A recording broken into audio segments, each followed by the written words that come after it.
उत्तराधन सूत्र, उसका 11वां अध्ययन है बहुश्रुत पूजा।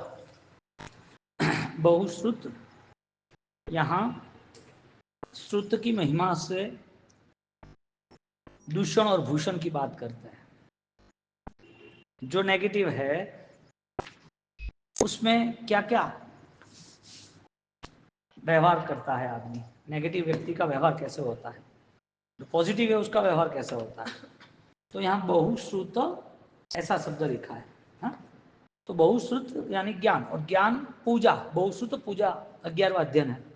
तो बहुश्रुत पूजा के माध्यम से ज्ञान की गरिमा को, और जहाँ ज्ञान नहीं है वो कितना अपना जीवन गिरा हुआ घटिया बना देता है, उसकी यहाँ बातें करते हैं। कीचड़ में आदमी पग नहीं रख सकता, लेकिन कीचड़ जैसा मन रख सकता है, ये कितना आश्चर्य है।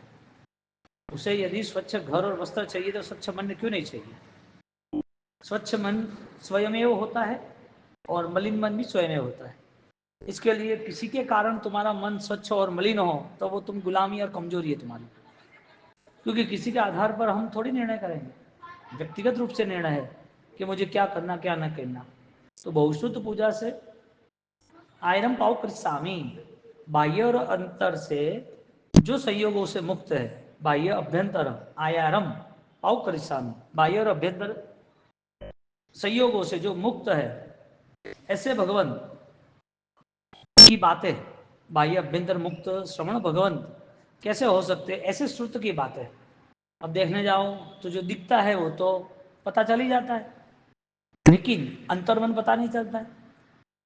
एक करगड़ू मुनि वो संवत्सरी के दिन जब भोजन करते हैं तो दूसरे तपस्वी मुनिवर वो कहते हैं कि ये नहीं होना चाहिए। एक तरफ 30 उपवास करने वाले तपस्वी है, एक तरफ नौकर से करने वाले मुनिवर है। दोनों को देखने जाए तो सामान्य दृष्टि कहेगा कि ये अच्छे है ये बुरे है, ये भोजन क्यों कर रहे हैं, इनको नहीं करना चाहिए, तो ये तो बहुत अच्छा है। तो बाह्य संयोगों से कोई निर्णय नहीं ले सकता अध्यात्म का, न खुद का न पर का। बाह्य संयोग, बाह्य व्यवहार, बाह्य स्थिति से कोई भी व्यक्ति कोई स्टेटमेंट डिसाइड नहीं कर सकता कि ये प्लस है कि माइनस है। इसके लिए बाह्य संयोग और अभ्यंतर संयोग दोनों की बात प्रभु महावीर यहाँ साधक के लिए कहते हैं। शुद्ध पूजा यानी कि स्वयं के ज्ञान की महिमा को समझना, स्वयं में छिपा हुआ अनंत ज्ञान, अनंत दर्शन, अनंत चारित्र जो है वो पहचानना। अब स्वयं का जो ज्ञान है वो परम ज्ञान है, लेकिन उस ज्ञान की हमें कोई परिभाषाएं पता ना हो तो उस ज्ञान से हम कैसे जुड़ेंगे। तो जब स्वयं के ज्ञान से परिचित होता है तब उसकी महिमा के कारण अपने आप ये बहुत सारी चीजें वो छोड़ देता है, अपने सहज स्वभाव में स्थिर होता है। मैं कौन हूँ, मेरा स्वरूप क्या है, ये बोध उसे ज्ञान पूजा की ओर लेके जाता है, शुद्ध पूजा की ओर ले जाता है, गुण पूजा की ओर लेके जाता है। क्योंकि उनका अभी तक बोध इतना स्पष्ट नहीं था, और आज जो पुण्य मिला है, मानव जीवन, मन, समझदारी, श्रवण की इच्छा, तो ये आज जो समय मिला है वो परम पुण्य का उदय है। तो आज पुण्य के उदय में उसका सर्वप्रथम कर्तव्य है कि मैं मेरे ज्ञान से परिचित हूं, मैं मेरे परिणाम से परिचित हूं। मेरे अंदर यदि कोई भावना सही या गलत है तो उसका निरीक्षण मैं करूं। सबसे बड़ा पुण्योदय ये है आत्मनिरीक्षण का, जिसे अपसख्यम कहते हैं। हरिजन सख्यम, सिद्ध सख्यम, साहु सख्यम, देव सख्यम, अपसख्यम बोलते हैं, आत्मसाक्षी। अब बाह्य दृष्टि से तुम निर्णय नहीं कर सकते तुम्हारे आत्मा का, बाह्य प्रतिक्रिया से, बाह्य जो भी प्रक्रिया है, प्रतिक्रिया है, उससे तुम कुछ निर्णय नहीं ले सकते। कोई दूसरा व्यक्ति है उसका निर्णय तुम नहीं ले सकते। जो चंडकोशिक डंस मार रहा है, यदि परमात्मा उसको क्रोधी मान देते तो वो परिणाम बदलते कैसे। यदि करगड़ू मुनि को उन्होंने तपस्वी नहीं माना, इसके लिए उनको रोष आया और बोलते हैं कि इतने बड़े दिनों में तुम ये करते हो, एक दिन कोई भूखा नहीं रह सकता, पता नहीं चलता है। बाह्य दृष्टि से उतरे, धिक्कार भाव कर दिया कि ऐसा नहीं होता है, साधना में ऐसा नहीं होता है। क्रिया के बेस पर कोई भी व्यक्ति यदि स्टेटमेंट लेता है तो वो कर्म का स्वरूप है, इसके लिए स्टेटमेंट लेता है। खुद कर्म के साथ ज़्यादा संलग्न है, इसके लिए स्टेटमेंट लेता है। खुद को कर्म का ही प्रभाव और कर्म की प्रक्रिया करनी, इसके लिए उसी निर्णय पर आगे बढ़ता है। वास्तविकता क्या है, कर्म तुम्हारा है ही नहीं, तुम कर्म पे निर्णय कैसे ले सकते हो। तुम्हारे कर्म होते तो तुम चाहते तो दूसरी गति में जाते, तुम्हारी चाहना के हिसाब से। तुम्हारी चाहना दूसरी गति की है ही नहीं, इसका मतलब मरना नहीं क्या? तुम्हें दूसरी गति में नहीं जाना। यहाँ पर इतने 50 साल की मेहनत क्यों की? घर सजाया, दुकान, गाड़ी, परिवार सब ये सजाया क्यों था? तो तुम्हें दूसरी गति में जाना नहीं ना, तुम्हारी इच्छा से हो रहा है। इसका मतलब कर्म तुम्हारे अंडर कंट्रोल में नहीं है। तो कर्म के द्वारा कुछ भी निर्णय ले जाते हैं तो वो सब अस्थिर है, अज्ञान है, क्योंकि कर्म का स्वरूप पुद्गल का है। कर्म का जितना भी व्यवहार हो रहा है वो सब पराधीन अवस्था का है। आगे दृष्टांत आ गया, स्वाधीन, स्वदशा, स्व सुख जो है वो स्व में ही है। उत्कृष्ट सुख जो है वो स्वदशा से है, परदशा से, पराधीनता से नहीं है। तो यहाँ पर जिसने भी यदि कर्माधीन क्रिया को स्वीकार कर लिया तो वो मूर्खामी साबित होगी। कर्माधीन क्रिया को स्वीकार लिया, क्यों भाई? तुम्हें कर्म बदलने हैं तो बदलते रहो, कब तक बदलोगे? अगले भव में कौन सा कर्म बदलोगे? इस भव में तुम्हें कर्म बदला है तो अंत समय में तुम्हारे पास दुख है तो बदलो, अंत समय में बीमारी है तुम बदलो, अंत समय में तुम्हें मरने के पहले बहुत तड़पन है, बदलो। अब तो बदला नहीं जाता है, अभी तो तुमने कर्म बदलने के लिए धर्म स्वीकारा था। इसका मतलब ये हुआ कि यदि ज्ञान सही नहीं है तो निर्णय भी सही नहीं है, ज्ञान सही नहीं है तो नतीजा भी सही नहीं है, ज्ञान सही नहीं है तो पुरुषार्थ भी सही नहीं है, ज्ञान सही नहीं है तो विवेक भी सही नहीं है, ज्ञान सही नहीं है तो ऑलरेडी अधर्म को भी धर्म मान लेता है, पाप को भी पुण्य मान लेता है, अयोग्य तो भी योग्यता मान लेता है। क्योंकि परिस्थिति क्या बनती है? मैन क्या आया? क्रिया के ज्ञान आया। बहुसत पूजा का अध्ययन से जीव जहां जहां दोषवान बनता है वो स्थिति का यहाँ पर आलेखन करते हैं। क्यों बना? उसकी वजह थी कि उसने ऑलरेडी गलत एड्रेस पर पार्सल भेज दिया। नुकसान है ना, गलत एड्रेस पर तुम पार्सल भेज दो तो नुकसान ही है ना। गलत एड्रेस हम टारगेट करते हैं तो कौन सी जगह पर पहुंचेंगे? जहां हमें पहुंचना है वहां नहीं पहुंचेंगे, हमारी मेहनत निष्फल गई, हमारा समय निष्फल गया और वापस वो समय नहीं आएगा, और वापस वहां से वापस लड़ाई झगड़ा अलग। एक गलत निर्णय उसे कहां लेके जाता है? इसका मतलब ज्ञान की महिमा विशिष्ट है। तो जब छोटे मुनिवर यानी कि छोटा पचखान था, नौसक का नौकारसी का, तो वो पचखान की महत्वता नहीं थी, पचखान के भावों की महत्वता थी, पचखान के गुणों की महत्वता थी। यानी कि क्रिया में ज्ञान की इतनी उपासना बढ़ गई कि वो क्रिया को भी मोक्ष देना पड़ा। यानी कि क्रिया पर मोक्ष नहीं आधार था, उस ज्ञान पर मोक्ष आधारित था, उस ज्ञान पर सिद्धि थी जो ज्ञान उससे निर्मलता दे दे, यानी शुद्ध पूजा। अब क्रिया के बेस पर कर्म का व्यवहार है और कर्म संसार है, और संसार में तुम कर्म को बदल नहीं सकते हो, और बदल सकते हो तो बदलो। तुम परिस्थिति बदल सकते हो, यदि तुम्हारे पास ज्ञान है तो वो भी नहीं बदल सकते। परिस्थिति भी ज्ञान होगी, ज्ञान होता तो बदल सकते, वरना वो ही नहीं बदल सकते। बदलाव किसमें आता है? तुम्हारे चाहने से बदलाव आता है। यानी कि कर्म रूपी पूरा संसार ये सब किसी की ताकत से, किसी की इच्छा से नहीं चलता है, क्योंकि भगवान भी चाहे तो भी नहीं बदल सके भस्मग्रह को। भगवान भी, इंद्र महाराजा ने कहा कि यहाँ पर एक कृपा दृष्टि कर दो, ये 2600 साल भस्मग्रह यानी कि भयंकर उथल पाथल होने वाली है, पंचम आ रहा है हुंडा अवसर पीने, और उसमें भी बहुत सारे लोग भयंकर हिंसा और विराटना पाप से रहने वाले हैं। भगवान के पॉसिबल ही नहीं है। जिसका जो कर्म है उसका उसको ही भुगतान करना है, मेरा कोई अधिकार नहीं है। मेरा अधिकार सिर्फ और सिर्फ उसकी आत्मा चेतना को प्रगटाना है, उसके अंदर प्रकाश क्या है वो मुझे बताना है, और कुछ नहीं है मेरा काम। परमात्मा के शरण में जाने वाला यदि परमात्मा से संसार चाहेगा तो वो परमात्मा को नहीं पाएगा। संसार कुछ मिल भी जाएगा तो अंतिम संसार छूटना ही है, यानी संसार भी उसका न बना। इससे अच्छा तो प्रभु की पहचान करके, प्रभु तो कोई पाते ना, संसार को क्यों पाते भाई? ज्ञान की पूजा से हमें विवेक आता है, ज्ञान की महिमा से हमें विवेक आता है कि हम परमात्मा को यदि चुनते हैं, परमात्मा बनने का यदि हम कोई मन बनाते हैं तो सबसे पहले मुझे अपने आत्मबल को विकसित करना पड़ेगा। और आत्मबल का विकास कौन से निर्णय से होता है? गुणों के निर्णय से या संसार के निर्णय से? क्रिया के निर्णय से या ज्ञान के निर्णय से? ज्ञान के निर्णय से होता है। तो हमारे सामने करगुरु मुनि है, और वो पचखान छोटा था, नौकारसी का दिन बड़ा था, और मुनि भगवान को जब विनय के कारण जब वो बताने जा रहे हैं कि ये मेरा भोजन है, आप कृपा दृष्टि करो, उनकी क्या ज्ञान भावधारा होगी, उनकी ज्ञान की क्या मस्ती होगी जब वो थूक रहे हैं कि ऐसा थोड़ी होता है, ऐसा कोई खाना खाता है क्या इतने दिनों में।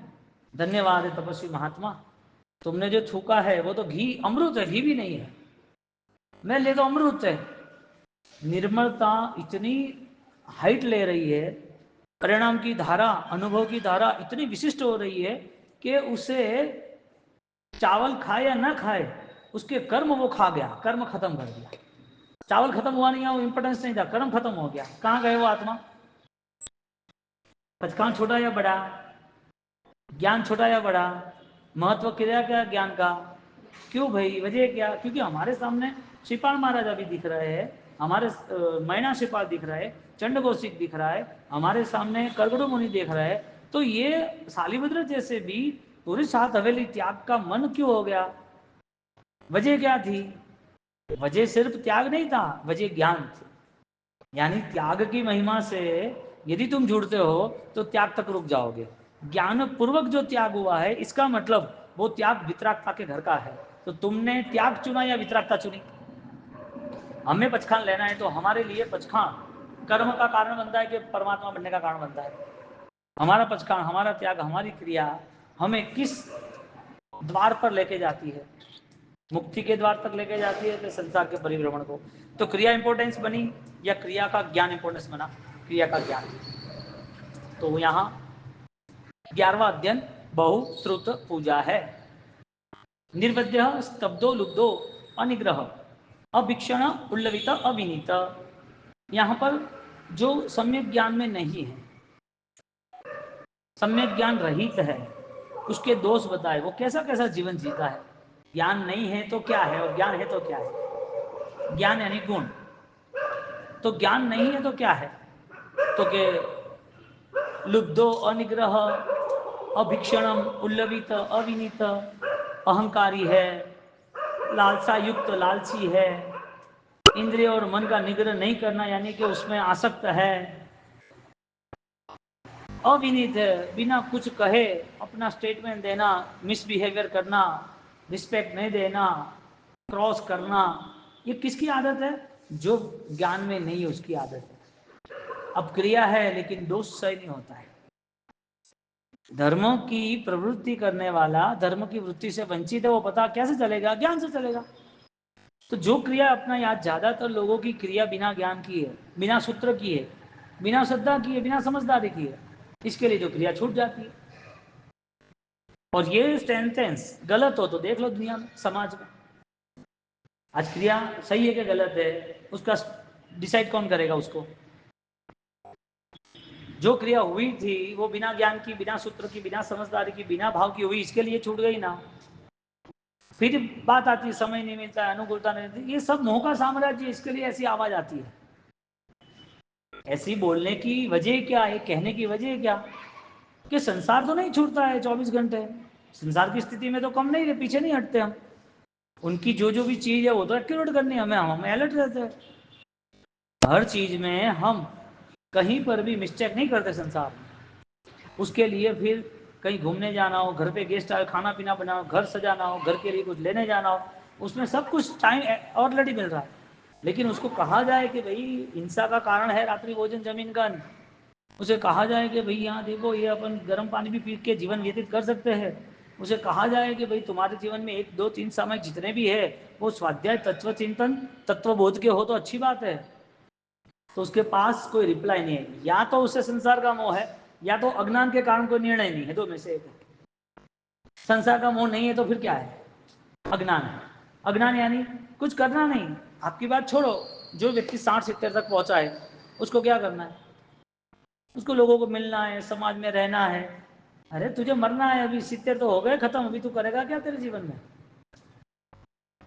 और ये पर्याय की दृष्टि से थोड़ी धर्म स्वीकारना है। बुढ़ापा है इसके लिए धर्म स्वीकारना, बेटे बेटियां शादी हो गई इसके लिए धर्म स्वीकारना, बिजनेस में सेटलमेंट हो गई इसके लिए धर्म स्वीकारना, कोई पद पर बैठे हैं, कोई धर्म के स्थान में है, समाज आराधक के आसपास मंदिर उपासना, इसके लिए थोड़ी धर्म करना है। धर्म निज स्वभाव है, अपने आप का नया और अपने आप का श्रेष्ठ अस्तित्व है। उसके लिए कोई ऐसा निमित्त नहीं चाहिए कि उसे धर्म कराए। धर्म तो अपने आप करता है। और सबसे बड़ी बात, उसका ज्ञान इतना विवेकवान है, उसकी श्रुत पूजा वो करता है, यानी कि ज्ञान इतना महिमावान है, उसे पता है कि मुझे यदि 2 बजे घर पे पहुंचना है या तो 11:30 को भी पहुंचना है, तो 11:30 को तुरंत सामयिक लेके अपना प्रतिदिन पूरा करता है कि भाई मुझे देश से प्रतिदिन बाकी है, रात को 12 बजे के बाद नहीं होगा। उसके मन में क्या चलता है? जो साधक है उसके मन में अनुष्ठान चलता है, यानी कि बिना अनुष्ठान भी अनुष्ठान का आकर्षण वो ज्ञान की महिमा है। नहीं करता है, न करने की यदि कोई ऐसी पोजीशन है, तो भी उसका मन ट्राई करता है कि कैसे मुझे ऑप्शंस, कैसे मुझे समय मिलता है मैं करूं। अब एक मन ऐसा है कि हार्ड कंडीशन में करने की सोच रहा है, एक मन ऐसा है कि सब कुछ अनुकूल लेकिन करना ही नहीं। इसका मतलब कि उसके पास संसार का ज्ञान है, संसार के लिए पुरुषार्थ है, अपने आध्यात्म बल के लिए वो पुरुषार्थ नहीं है। तो यहाँ जो सम्यक शास्त्र रहित है, न्यूज़पेपर पढ़ने में, चैनल सुनने में, दुनिया की बातें सुनने में उसका 2 घंटा चला जाए चले, अलग अलग टाइम वेस्ट होता है, वो उसे याद नहीं आता। इतना अमूल्य जीवन, और इस अमूल्य जीवन में धर्म समझकर धर्म में स्थिर बनने का भाव आना कितनी कठिन कठिन परिस्थिति है, कितनी दुर्लभ स्थिति होगी तब यहां तक आया होगा। और न करने का कारण वो संसार कैसा खींच लेता है, पीछे का संसार मोह कैसा पकड़ लेता है, का कौन है अत्र तो की दो अभी क्या है। ये जाल जो है कर्मों की, वो ज्ञान से टूटेगी। ये सारी स्थिति है, उसे समझना पड़ेगा कि मेरा जीवन यदि ऐसे ही चला गया और ये जीवन चलते चलते यहाँ तक आए, मुझे करना क्या। तो 12 महीने तक हम धर्म क्रिया में रहे और हमें फिर अंदर से वो क्रिया का रिएक्शन आ जाए, क्रिया करनी पसंद ना आए, और फिर वापस वो संसार में ब्लॉक हो जाए, तो अभी तक हम ज्ञान से नहीं जुड़े, क्रिया से कुछ समय तक इसके लिए जुड़े थे कि ये एक ट्रेनिंग थी। ट्रेनिंग में कुछ भी सिखाया जाता है ना, आपको बोले कि आप गीत गाओ तो आप गा सकते हो, तो पास वाला पूछता है कि ये रमेश जी इतना अच्छा गीत क्यों गाता है? भाई वो पहले उन्होंने सीखा था इसके लिए। कोई पूछेगा कि भाई तुम ये मुझे देखो ना ये क्या लिखा है, कन्नड़ भाषा में क्या लिखा है, तो तुम्हारा कोई फ्रेंड मुंबई से आएगा तो क्या हमें तो हिंदी के अलावा इंग्लिश के अलावा पता ही नहीं चलता है, नहीं ला मैं पढ़ कर देता हूँ क्या है क्या नहीं। जो सीखा है वो कभी कभी यूज होता है, क्रिया सीखी है तो कभी कभी कर सकते हैं, नहीं सीखी हो तो करेगा नहीं।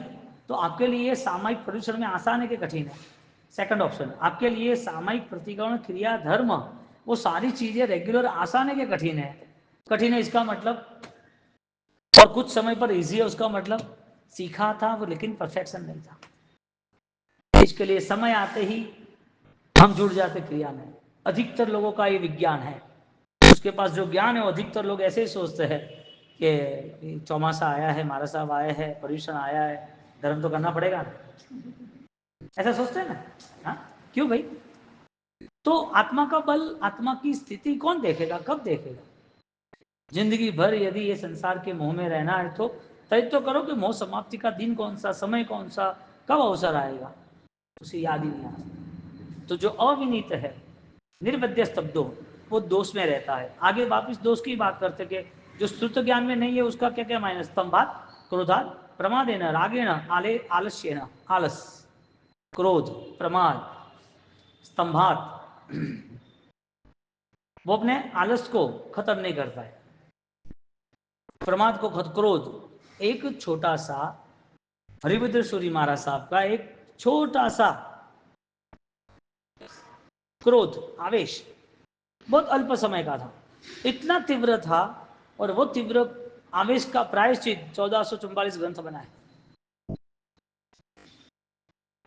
क्यों भाई, वजह क्या? क्या प्रॉब्लम थी? इतनी साधना थी, इतने विद्वान थे, एक साथ सब कुछ छोड़ के बैठ गए थे। वो वहां तक मान रहे थे कि मेरे साथ चर्चा करो, जो हार गया ना तो उसको मैं मेरा चेला गुलाम बना दूंगा, मैं हार गया तो मैं उनका गुलाम बन जाऊंगा, कोई भी आ जाओ मेरे सामने लड़ो। इतनी पावरफुल मेमोरी थी। हरिभद्रेश्वरी महाराज पूर्व नाम पुरोहित ब्राह्मण था, और जब इतनी फाइट करके बाद एक ही दिन में उन्होंने संयम स्वीकारा कि मुझे कुछ पता नहीं है तो आप बोलोगे मैं करूं। और वो एक बृहद संग्रहण की गाथा जो हमारी ज्योग्राफी है जैनिज्म की, वो पता नहीं चली उनको, और जैसे उन्होंने एक्सेप्ट किया, वो एक्सेप्ट करने के बाद उनका जीवन जैन दर्शन से परिचित हुआ, वो हरिभद्र सूरी महाराज जो इतना त्याग किया, इतनी ऑलरेडी कठिन परिस्थितियों का सामना किया और इतनी बड़ी चैलेंज को काम पार किया, ऐसा साधक जब आगे बढ़ता बढ़ता बढ़ता इतना विद्वान, वो एक समय ऐसा आया कुछ पलों के लिए वो पूरा गिर गया। यानी कि कितना भी विशिष्ट ज्ञान हो, दोष वाला होगा तो वो ज्ञान अज्ञान है। क्रिया कितनी भी विशिष्ट हो, लेकिन आत्मा से गिरे हुए तो वो क्रिया सब जल के खाक हो जाएगी। आत्मा भाव से क्यों गिरना? संसार की स्थिति को समझ लेते, उसके बाद युष्ट हो जाएंगे। संसार अनित्य है ना, तो मैं नहीं अनित्य नहीं हूं ना, इतना तो समझ में आना चाहिए। संसार परिवर्तनशील है, मैं परिवर्तनशील नहीं हूं, यानी तेरा आत्मा परिवर्तनशील नहीं है, शाश्वत है। तेरा आत्मा ऑलरेडी संसार का नाशवंत स्वरूप नहीं है, सिद्ध स्वरूप ही है। तो फिर तुम्हें प्रॉब्लम क्या है संसार से? इसमें इतना रिएक्शन क्यों? मेरा है, पराया है, इसने ले गया, वो रह गया, इतनी सारी जिम्मेदारी क्यों? इसको चाहिए, उसको चाहिए, इनका निभाना है। टेंशन पालता है कि 70 पेढ़ी तक तो सब लोग खाए पिएंगे, 71वीं पेढ़ी का क्या होगा? अरे तू अभी मर जाएगा क्षण भर में। ये सारी चिंता 70 पेढ़ी की नहीं है, लेकिन पूरा दिन चिंता में जा रहा है, उसका क्या करना? जो है वो लालसा के कारण कम पड़ रहा है।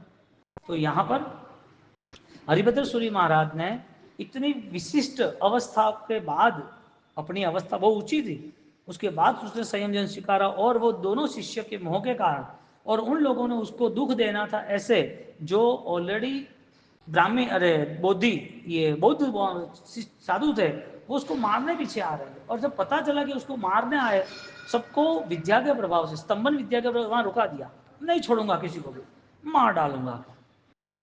अब ये परिणाम ज्ञान में कैसे आते हैं? ज्ञान में तो क्षमा भाव आता है, ज्ञान में तो परमात्मा विराजमान है, इसके लिए सबके पास मैत्री भाव आता है। ज्ञान में तो कोई दोषवान हो तो दोष माफी देकर अपनी आत्मा को और बलवान बनाना आता है।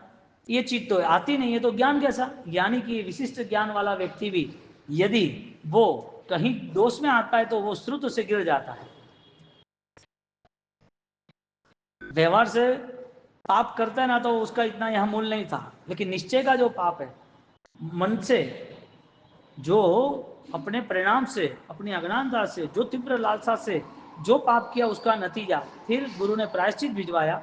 उस प्रायश्चित के बल से उन्होंने तय किया कि अब मेरा पाप उतारना पड़ेगा। समय अल्प पाप का, लेकिन पाप का नतीजा लंबे समय का बड़ा। इसके लिए कहते हैं ना, हाथी को कण, चींटी को मन।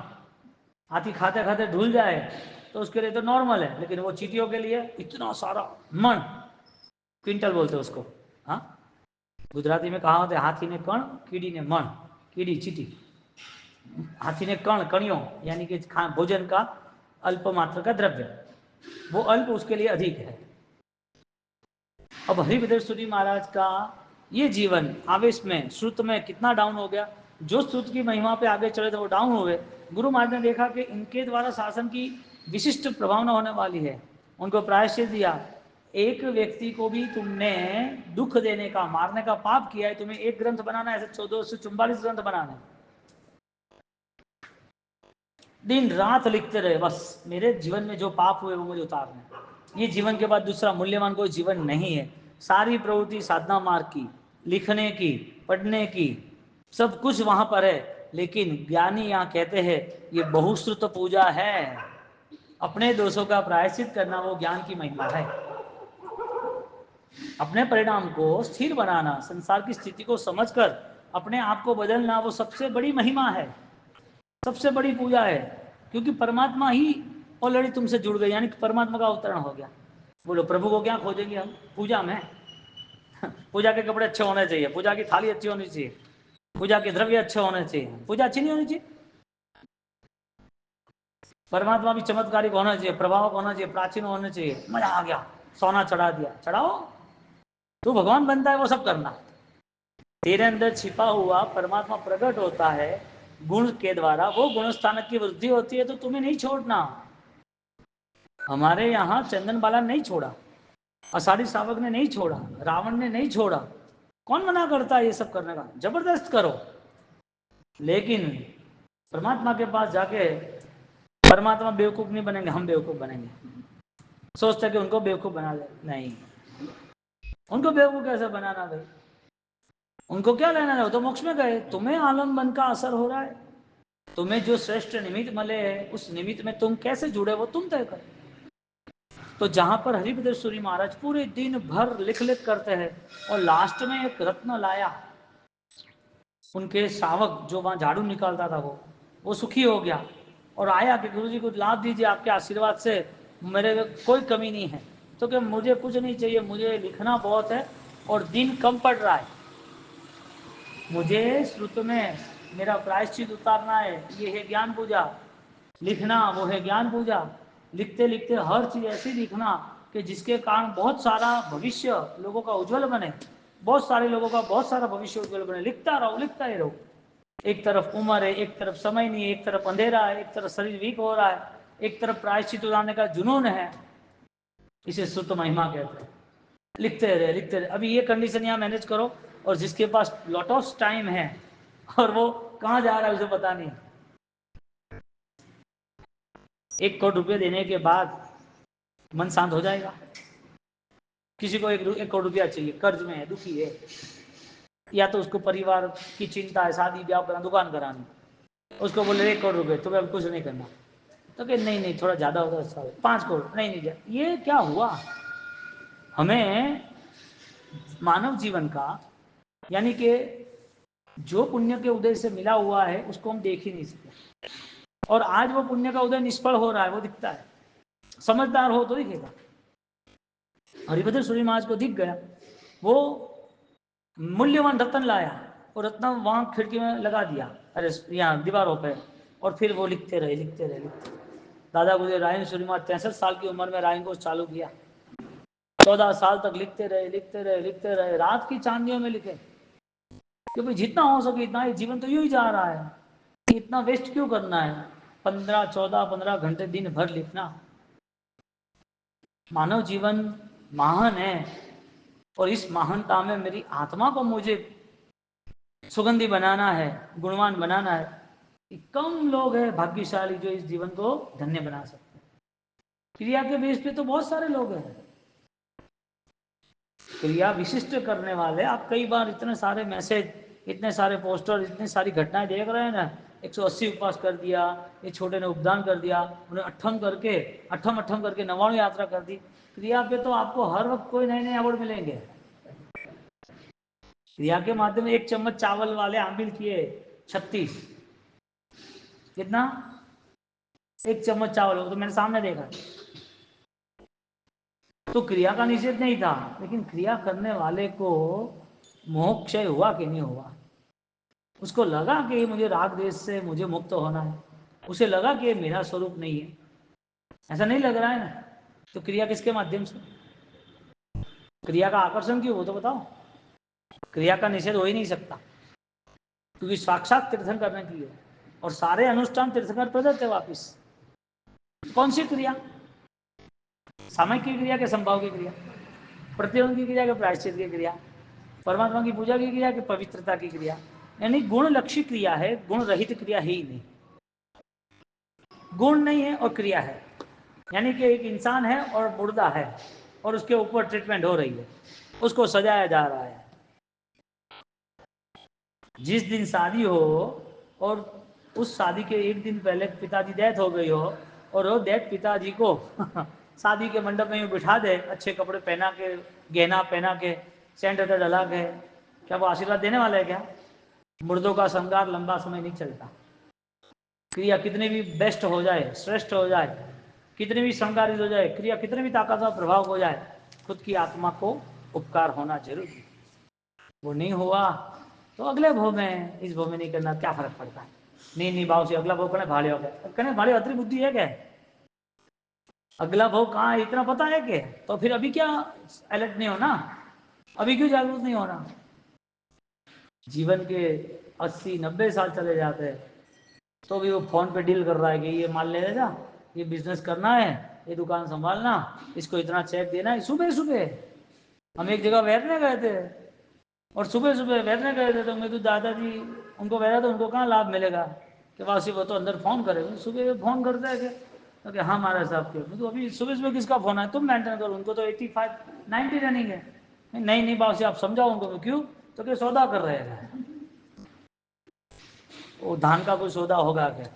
तो क्या जीरा मेरा इतना लिखना है, मिर्ची इतना लिखना है, तो तुम्हें क्या चाहिए 85? तो बाबूजी आप मुझे देख रहे हो ना, मेरे से ज्यादा करोड़पति तो वो है क्या? मेरे से ज्यादा पैसा उनके पास है, तो 85 रनिंग तुम करोगे क्या? नहीं के बाबूजी करना तो पड़ता है ना, नहीं करेंगे तो भाई बैठे बैठे परेशान हो जाएंगे। जिंदगी भर जिसने ज्ञान की उपासना की नहीं की है, उस व्यक्ति को एकांत पसंद नहीं है, अपने आप स्वाध्याय पसंद नहीं है, उसको पब्लिक के साथ ही रहना पसंद आता है। परेशान हो जाए, अकेले अकेले के मुझे समय खा रहा है, घर खा रहा है, कोई बैठो मेरे पास। और बुढ़ापे में, या फिर जिसको अकेले रहने का स्वभाव नहीं, आदत नहीं है, वो एकांत में डर जाता है, दुखी होता है, परेशान होता है, कोई चाहिए बस, कुछ नहीं हो तो घर पे बुलाते, चालो तू आ, बैठते बातें करते हैं। रात को 2-2 बज जाते बातों में, सब इकट्ठे होते, कोई पता भी नहीं चलता। घर पे शादी ब्याह होता है, सब इकट्ठे होते, पता चलता है? कोई पता नहीं चलता। अब जिंदगी कैसी कट रही है देखो। तो यहाँ पर यहाँ पर असहनशीलता सदा दांत न च मर्म उदारे, बहुश्रुत जो है उनके जीवन में शांत, उदारता, भक्ति, इंद्रिय दमन, मर्म समझना, ये सब सात्विकता है। ना अशिल ना विशिल न शाद अति लोलुप, तो वो अपने जीवन को है ना ज्ञान रहित न दोषवान, शील नहीं होता है, विषाद में रहता है, अति लोलुप रहता है। अविनीत उच्चते न तो निर्वाणम च न गच्छति, वो अविनीत यानी कि हर जगह पर कहीं ना कहीं डिस्टर्बेंस खड़ा करता है, यानी कि रूड बिहेवियर, उसके व्यवहार में कोई सुगंध नहीं दिखती, उसको कहना पड़ता है ऐसा करो वैसा करो ये करो। कब तक कहना भाई? बचपना है तो सिखाने की जरूरत है, और बड़ा है तो उसे नहीं सिखाए तो नहीं सीखेगा, कितना कहोगे? तो ऐसे जीवों के लिए यहाँ पर उनका खुद का ही नाश हो रहा है, ऐसे दोष है।